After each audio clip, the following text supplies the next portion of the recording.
ખાડી દેશોમાં ચાલી રહેલા યુદ્ધની મોટી અસર ગેસ સહિતના પુરવઠા ઉપર પડી છે। સમગ્ર દેશમાં ગેસના બોટલોને લઈ ભારે હાલાકી સર્જાઈ છે। નાની હોટલ અને નાસ્તાવાળાને મોટી તકલીફોનો સામનો કરવો પડ્યો છે। લોકોમાં ગેસ પુરવઠામાં તંગી સર્જાવાની દહેશત ફેલાઈ હોવાથી ગેસ સંચાલકોની ઓફિસો પાસે લાઈનો લગાવી છે, ત્યારે ગુજરાતમાં પણ તેની અસર જોવા મળી રહી છે। અમદાવાદમાં ગેસની બોટલને લઈને ભારે હાલાકી સર્જાઈ છે। નાની હોટલ અને નાસ્તાની રેસ્ટોરન્ટ ચલાવતા લોકોને મોટી તકલીફોનો સામનો કરવો પડ્યો છે। આજે માત્ર આખા દિવસમાં એક જ બોટલ ચાલે એટલો પુરવઠો છે। નવી બોટલ મળશે તો આગળ કામ થશે તેવું હોટલના સંચાલકોનું કહેવું છે। દુકાનદારો કહી રહ્યા છે કે ગેસની બોટલ નહીં મળે તો અમારે કામકાજ બંધ રાખવું પડશે। અમારે ત્યાં નોકરી કરનારને પણ અમે પૈસા નહીં આપી શકીએ। રોજ એક બોટલ જોઈએ છે, જો એ પણ નહીં મળે તો અમારે ધંધો બંધ કરવા સિવાય કોઈ રસ્તો નથી। તો કોમર્શિયલ ગેસની અસરથી કોલેજની કેન્ટીનમાં પણ હાલાકીનો સામનો કરવો પડ્યો છે। પીજીમાં રહેતા વિદ્યાર્થીઓને પણ ભોજન મેળવવામાં મુશ્કેલી થઈ રહી છે। ઈરાન અને અમેરિકા ઇઝરાયલ વચ્ચે ચાલી રહેલા યુદ્ધની હવે ગુજરાતમાં અસર દેખાવાની શરૂ થઈ ગઈ છે। વાસ્તવમાં ગુજરાતના અનેક શહેરોમાં કોમર્શિયલ સિલિન્ડરનો પુરવઠો ખોરવાઈ ગયો છે, જેની સીધી અસર રેસ્ટોરન્ટ, કેટરર્સ તેમજ ફરસાણના કારખાનાઓ પર પડી રહી છે। જોકે અન્ય રાજ્યોમાં કોમર્શિયલ સિલિન્ડરની સપ્લાય ઉપર રોક લગાવી દેવામાં આવતા ઘણા બધા હોટલ બંધ થઈ ગયા છે। હવે અમદાવાદમાં પણ આવી સ્થિતિ માત્ર 2 દિવસમાં સર્જાય તો નવાઈ નહીં। હોટલ સંચાલકોના જણાવ્યા અનુસાર કોઈને પણ અંદાજ ન હતો કે સપ્લાય બંધ થઈ જશે, જેથી કોઈએ પણ સ્ટોક કરી રાખ્યો નથી। જરૂર હોય તે પ્રમાણે લોકો મંગાવી અને ઉપયોગ કરતા હતા, જેથી હવે અચાનક સપ્લાય બંધ થઈ જતા હોટલ સંચાલકો મુશ્કેલીમાં મુકાયા છે। તો વડોદરામાં પણ રેસ્ટોરન્ટમાં એક જ દિવસ ચાલે તેટલો જ ગેસ છે। સાંજે રેસ્ટોરન્ટમાં જમવાનું બનશે કે નહીં તે એક સવાલ છે।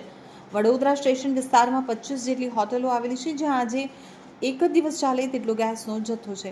જો ગેસ નહીં મળે તો રેસ્ટોરન્ટ બંધ કરવી પડે તેવી સ્થિતિ છે। રેસ્ટોરન્ટના સંચાલકોનું કહેવું છે કે ગેસની અછતના કારણે ભાડા કેવી રીતે કાઢવા તે સવાલ સતાવી રહ્યો છે।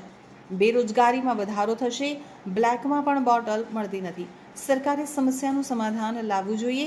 સુરતમાં પણ રેસ્ટોરન્ટના સંચાલકો ચિંતામાં છે। હું જલારામ લોચા કરીને મારી શોપ ચલાવું છું સુરતમાં। તો અત્યારે જે આ બાટલાની એક જાતની જોવા જઈએ તો મહામારી જ કહેવાય। કોઈ જગ્યાએ 19 કિલોના કમર્શિયલ બાટલા મળતા નથી અને અમને એવરેજ મહિનામાં 15 થી 20 બાટલા લાગે છે। અત્યારે મારી પાસે 2 બાટલા છે અને એનો સ્ટોક મને એવું છે કે કમસે કમ 2 જ દિવસ ચાલશે।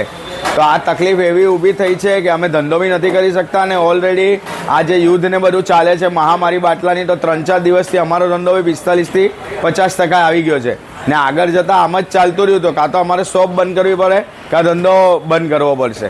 આટલી તકલીફ થાય છે। નિયમો બદલાયા છે તો નિયમો બધા બદલાયા છે, પણ એ ઘરના બાટલા માટે એ લોકો એમ કર્યું છે કે 21 ના 25 દિવસ કર્યા, પણ અમે તો એ જે ઘરમાં વપરાતો ગેસનો બાટલો છે અમે ઇન્ડસ્ટ્રી એટલે કમર્શિયલ યુઝમાં લઈ નથી શકતા અને કમર્શિયલ યુઝનું તો આજથી એવું સાંભળવા આવ્યું કે કમર્શિયલ બાટલા હવે તમને મળવાના જ નથી। તો હવે આનો કોઈ એવો બીજો ઓપ્શન મળ્યો નથી કે ઇલેક્ટ્રિક ઓપ્શનથી બી અમે શોધીએ છીએ, પણ કંઈ નિકાલ આવતો નથી। ત્યાં સુધી તો બધાને તકલીફ જ છે। બ્લેકમાં તો બાટલા મળતા જ નથી। બ્લેકમાં તો એમ 2500-3000 રૂપિયા આપતા પણ એ લોકોને ઉપરથી જ બાટલા નથી ભરીને આપતા, એ લોકો ક્યાંથી બાટલા આપશે? ये मैंने नाम चेंज कराया, मेरे घर वाले गुजर गए तो मेरे नाम पे कराया। 2000 रुपए का खर्चा करा मैंने उसे 2000।